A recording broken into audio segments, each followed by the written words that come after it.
Welcome, paleontologist friends. Today we will be learning all about the mastodons to the mammoths and even some dinosaurs that lived long, long ago and roamed our backyards.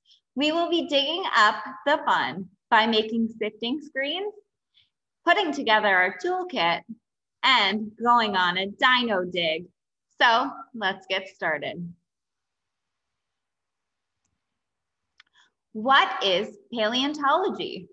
Paleontology is the scientific study of animals and plants that lived millions and millions of years ago. People who study paleontology are called paleontologists. These scientists study the remains of ancient living things. They study anywhere from remains to bones to fossils and everything in between. Paleontologists travel the world looking for discovery. Paleontologists have discovered many ancient life forms, from dinosaurs to prehistoric plants to mammals, fish, insects, fungi, and even microbes. Their discoveries have revealed how organisms changed over time and what our planet looked like millions of years ago. One of the things paleontologists are most famous for is the discovery of the dinosaurs. Dinosaurs roamed the earth millions of years ago. They lived in a time period called the Mesozoic era. There have been more than 700 species of dinosaurs discovered. Dinosaurs roamed every continent on Earth. Dinosaurs can be herbivores, carnivores, or omnivores. Herbivores, meaning they like to eat plants. They eat anywhere from the tops of the trees to the lowest plants, such as grass. Carnivores are meat eaters. That means they like to eat other dinosaurs. Omnivores, they're more opportunists. They'll eat both vegetables and meat. So they eat plants and other animals. The Tyrannosaurus rex was one of the most ferocious carnivores. He's also known as the T-Rex. Lizards, turtles, reptiles, and birds are all considered to be descendants of the dinosaurs. The first dinosaur was named in 1824. It was called the Megaliosaurus, meaning great lizard. The Elasmosaurus was the largest plesiosaur, measuring up to 14 meters in length, although not technically considered a dinosaur, but more a large marine reptile. The smartest dinosaur was considered to be the Troodon. It was labeled the smartest dino due to its natural ability to hunt its prey. It could set traps. The Argentinosaurus is both the longest and heaviest dinosaur. Lilestosaurus is the smallest dinosaur. This species of dino only grew to the size of a chicken. How cute! The Brachiosaurus is the largest and tallest dinosaur. The Saltopus is the oldest dinosaur. Its bones determined to be 245 million years old. The remains were found in Scotland. It is predicted the history of the dinosaurs originates within the UK borders. Speaking of old things, the mastodons lived 27 million years ago. They often get confused with mammoths. This is because they look very similar. However, mammoths only came into existence 5.1 million years ago, which means they're not nearly as old as the mastodon. And although they look similar, science has proven that they're actually very different, especially in size. The mastodons were much shorter, a little bit stockier, and lower to the ground. Both have began to disappear from existence about 12,000 years ago. Though through science, They have made a connection between the modern day elephant and mastodons and mammoths. They're part of the same family. Although paleontologists are most famous for their discoveries of the dinosaurs, they also do a lot of work with fossils. And some of the dinosaur discoveries have even come through fossils. Dinosaur fossils have been found all over the world, even at the top of Mount Everest. But what is a fossil? Fossils are formed in many ways, but most commonly, when a plant or animal dies in a watery environment, it's buried in mud and silt. The flesh melts away and leaves behind bone and shell imprints, which are coated in sediment from the soils. Over many years, this forms a rock. As these rocks undergo erosion, fossils are revealed. Fossils are often found in sedimentary rock, although they've also been found in amber. Amber, it often encapsulates, which can even preserve the full insect or plant itself. Fossilized remains often resemble footprints, bones, and shells. Although it might resemble bones, fossils aren't made from bones. Fossilization is actually very rare, as many things have to align in order for these fossils to form. The word fossil comes from the Latin word fossus, which means having been dug up. Paleontologists go on digs all over the world to discover fossils. Once they find their fossils, they do a lot of documentation and scientific study to document where they found them. And then they bring these fossils back to the lab for further investigation. One of the most recent discoveries happened on March 21st, 2011, where a well-preserved armored herbivore was found. The dinosaur's burial was under sea level for many years. As time has gone on, this area has dried up and become a mining site. This discovery was actually made by accident. Sean Funk made the discovery while mining and quickly realized that what he thought was rock was actually fossilized remains. So he called in the paleontologists. This discovery was made in what now is considered to be Western Canada, also known as Fort McMurray, Alberta. Its skull still has detailed tile-like plates and a gray patina of skin, which has been fossilized. This dinosaur remains were determined to be around 110 million years old. Let's make a fossil. For this, you're gonna need some clay. You can either have baking clay or air dry clay, and you're gonna need your dinosaur. All you have to do is take your dinosaur, push him down in the clay so you can get a nice imprint, and then pull him out. And depending on what type of clay you have, you can either leave it here to dry or you can bake it in the oven. Now that we've made a fossil, let's go on a dig. Today, we'll be going on a dig of our very own. We'll be looking for fossils and dinosaurs. So let's get started. First, we'll need our toolkit. What do we need in our toolkit to go on a dig? First, we need our gloves. These gloves are good because it stops us from getting the oils from our hands on the objects that we find.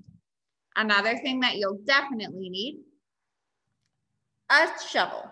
In our case, a spoon, because our dig's a little bit smaller. You'll also need grid tape to set up your dig area. This often looks like a grid. So you'll make a grid on the ground and label it. Oftentimes, you'll also have a matching grid paper. So for ours, we had our grid from A to C and quadrants 1 and 2 across. And once you find an object, you mark it down in your grid. And as we record on our grid, we also record in our journal. So you'll need to bring a journal as well as a writing utensil. A lot of the times in our journal, we write down the coordinates from our grid. We take a picture or draw what we found. We label what we think we found. Perhaps it's dinosaur remains. If we know sort of what kind of dinosaur it is, we might put our prediction in there. We also need a ruler to measure what we found. And that's really important because it's part of our description. You need to write a visual description of what you found and where you found it. A lot of the times we record the condition of the item. Was it falling apart or was it pretty intact? We also will write the date and time that we found it. That way we know when it was discovered. Another good thing to have on your dig is a sifter screen. This helps you sift through sand to find bone fragments or fossil chips that you might have missed otherwise. Sometimes they're just itty bitty. So you scoop some of your dirt into the sifter and shake it until the sand falls through the bottom or the dirt falls through the bottom and you're left with the object on top. Some other dig tools that we need, a brush. You'll like to have a brush on a dig so that if you do find something with your shovel, you don't want to keep digging because you might damage the fossil. So a good thing to have is your brush so you can brush the dirt away. Another important thing, if you're having trouble brushing the dirt away, is to have a toothbrush. Bet you didn't know a toothbrush could be used on a dig. A toothbrush can be used dry to get off some of the loose dirt. If you find that it's very packed on there, you might want to wet the fossil and brush away some of the mud and dirt that's caked on. After you have recorded everything, taken your picture, and are wearing your gloves, it's a good thing to have a paper bag or something to put your item in. You also want a label for it so that you know what you found and where you found it. Then fold it up and take it back to the lab. Now that we have our toolkits packed, let's go on a dig.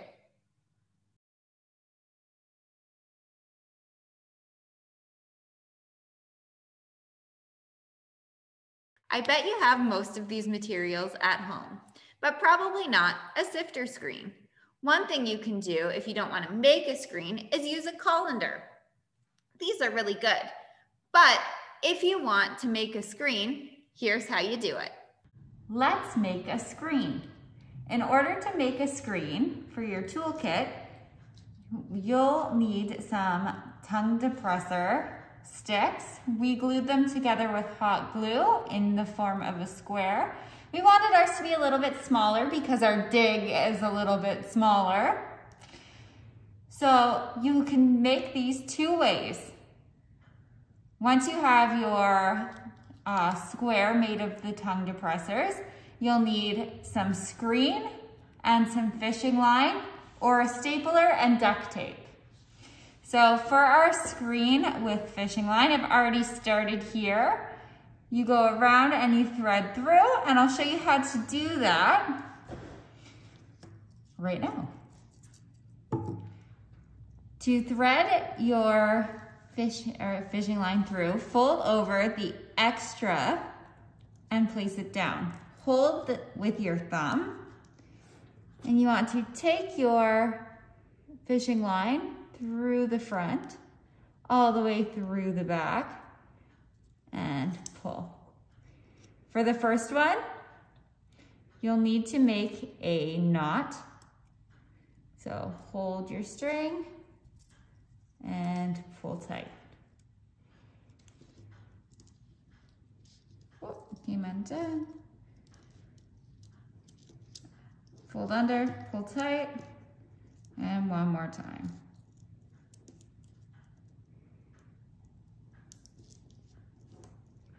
Once you have your knot done, you can measure out a piece of string. You don't want it too long, and cut it off.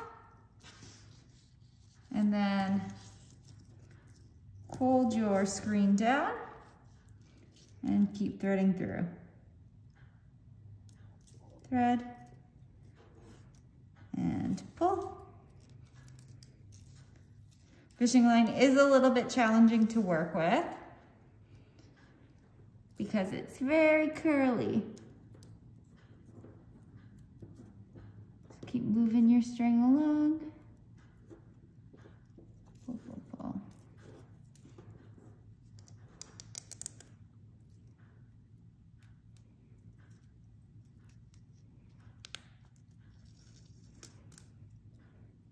And you can do a bunch close together or a bunch farther apart to make it a little bit easier. There we go. All the way.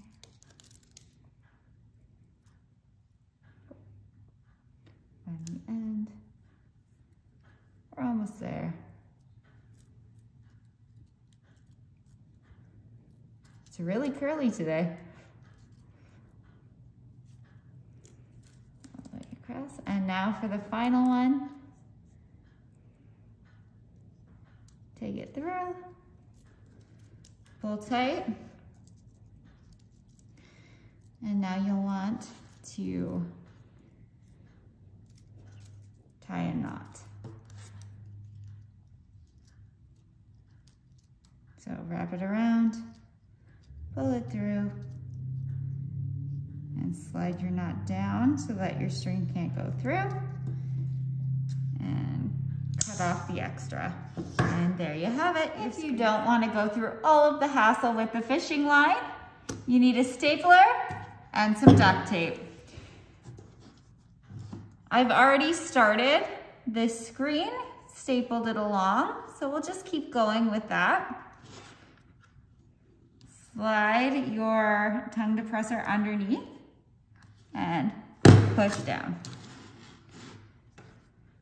And one more time on this side. Slide, slide, slide. Push down. Oh, and I have a little bit too much screen on the one side, so let's cut that off. We don't need it.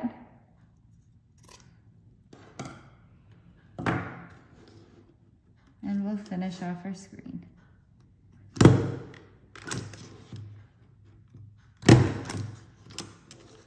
And there we go. We have our screen, and we'll cut off all of the extra here now that it's all stuck down.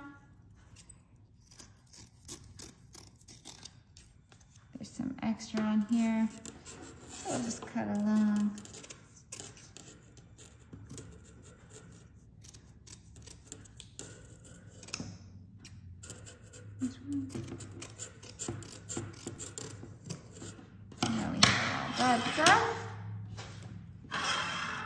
You'll need some duct tape to duct tape the sides. This covers up the pokey parts of your staple, as sometimes the staple doesn't turn in. So in order to do this, take your duct tape, draw a long strand, and then stick it down on the front. Cut off the extra.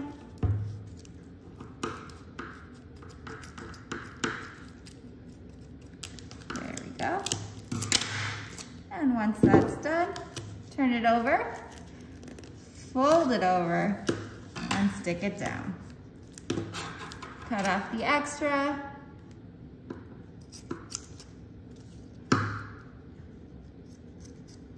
And there you have it, your screen.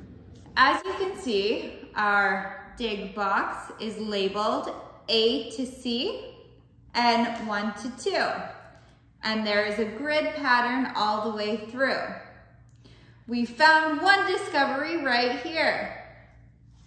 If you want to zoom in on that.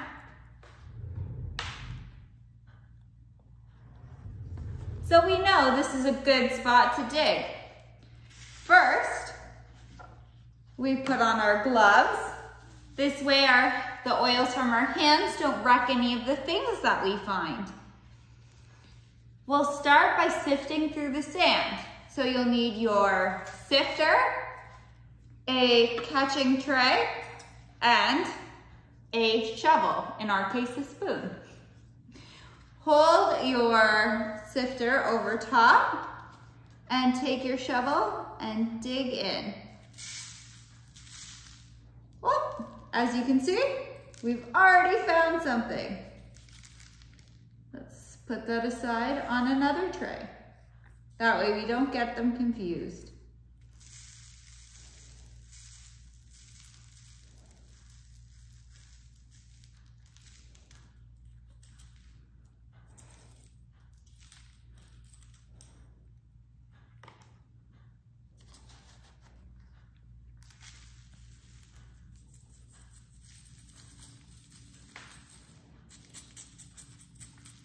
Nothing in there.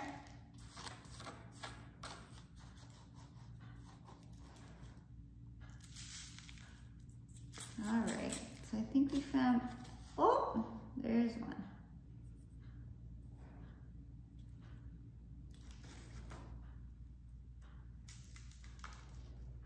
And we found this one in A1. So now that we found all of these artifacts, we have a heart, another heart, and some beads. We want to place these in a safe spot. So we'll get one of our paper bags and put it inside. You'll want to label your bag. So seal it off. And then label it. So we'll use some tape here.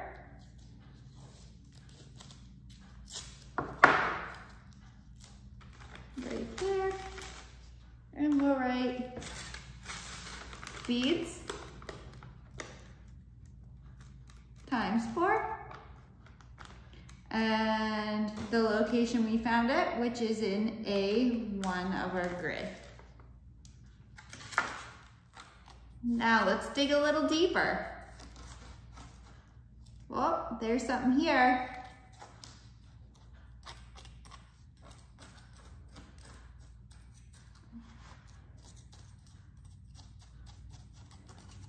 Wow, look at this.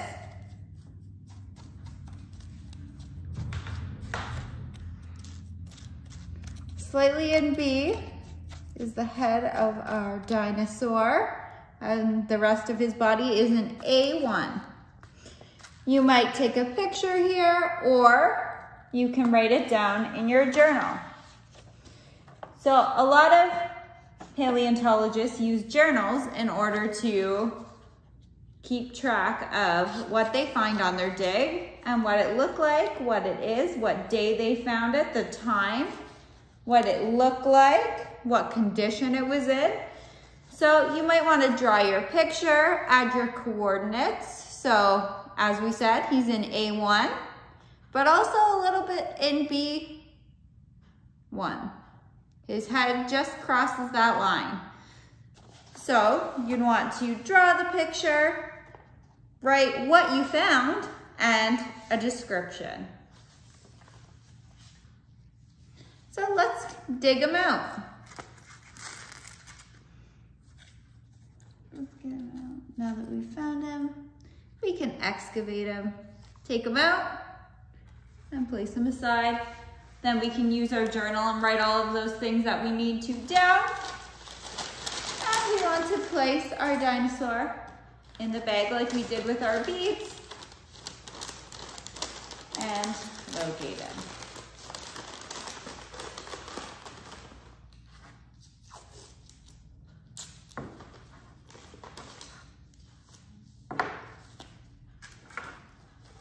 And so we write our dinosaur, and he was found in A1, body, B1, head. Just like that. Let's try another quadrant. Let's see what C1 has to offer. Oh, there's something here.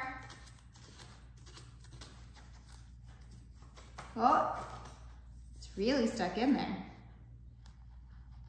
Whoa, what is it? Let's see. We might need our brush for this one. Use your brush to get some of the sand off.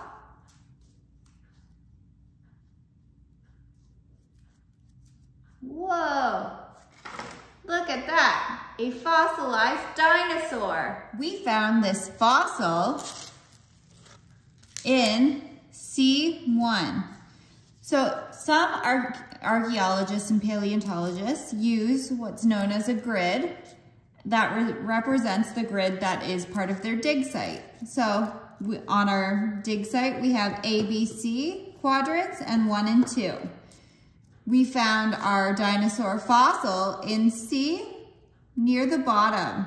So we'll just draw a little place marker here, and then we can label beside what we found. Let's get our dinosaur out of the fossil. So take a sharper object and try to chisel away. If you're not having any luck with this,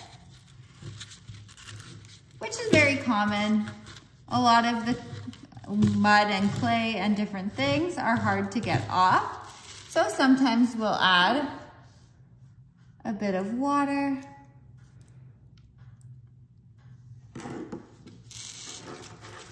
And you might scrub.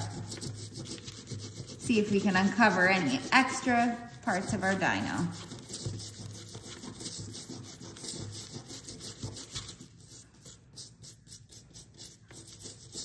Looks like this one might need to go back to the lab. Let's try another quadrant. Maybe A2, we've been in 1 for a while. See what we can find.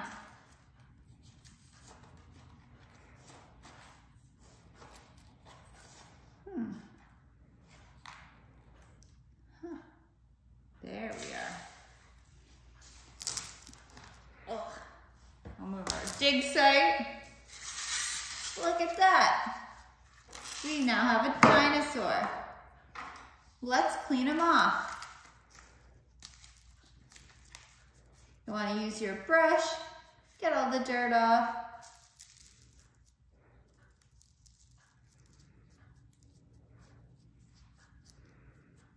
Now that he's all clean, let's record him. Let's record this find in our journal.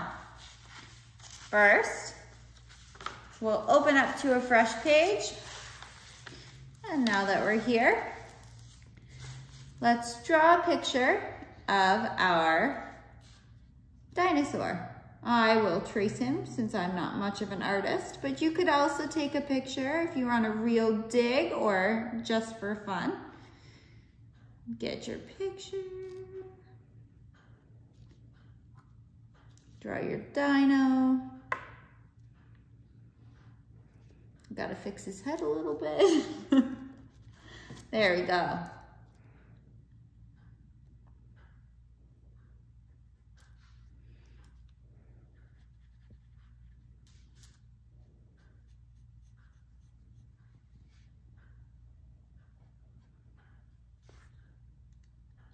All right, so there is our dinosaur. And what did I find? Is what you're going to write. So I found a dinosaur.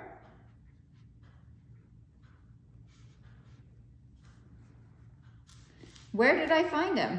I found him in A2 of our grid.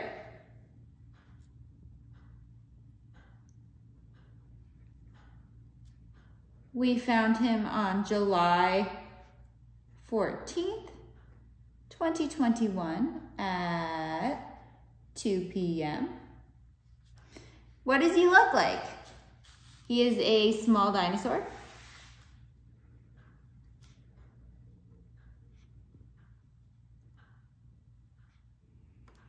With a big spiked back.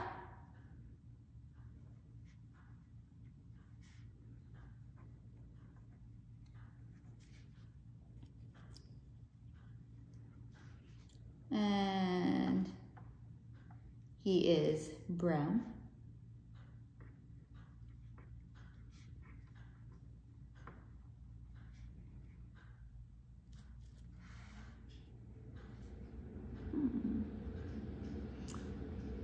Then you might estimate how long he's been in there.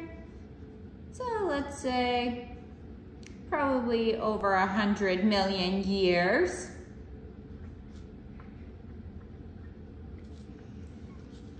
And what was some of the other stuff?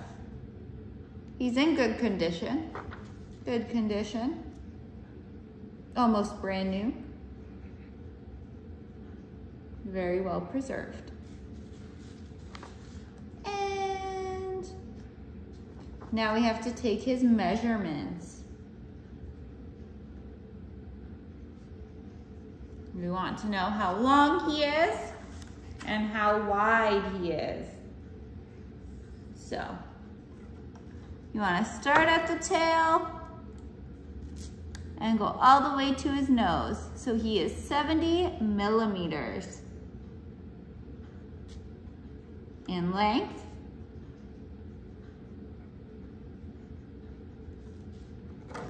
And width, we want from paw to paw. So he's about 15 millimeters wide. Right? And now that we've completed our journal and we have all of our information, they can take him back to the lab to discover what type of dinosaur he might be. So we'll put him in, seal our bag, just like we did with all of our other items, and give him a nice label. There we are. Dinosaur. And we found him in A2. Just like that.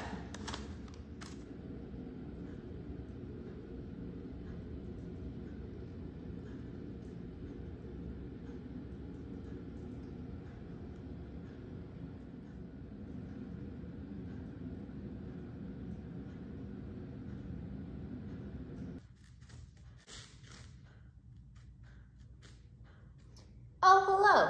Didn't see you there, but welcome to our lab. In our lab is where we discover what we've discovered. So once all of your artifacts are brought back from your dig, we continue the process of analyzing. We often will chip out any of the fossils that we need to get a closer look at. So this guy was buried pretty deep in some sediment, so we used some tools and chipped him out. Now that we have him, we can try to discover what type of dinosaur he is. We also found this other fossilized dinosaur that resembles what we know today as a T-Rex. So once you've chipped all of your dinosaur out, which can sometimes take a very long time. It's a process. We often record more information about what we found, such as the color of our dinosaur, the condition, what's going on with him. We might have to take a closer look, so using some magnifying glasses or a microscope, and we discover what type of dinosaurs we have. So on our dig, we found a Triceratops, a Stegosaurus, a Tyrannosaurus rex, or a T-Rex, a Dromaeosaurid, which is what we think this guy would be. We also found an Ankylosaurus, as well as a Dimetrodon. Here, we do all of our recording and investigating, and once we're complete in the lab and have everything recorded, it's time to find what we found a home. These homes are often in museums. Well, thanks for joining us today, friends. We hope to see you again.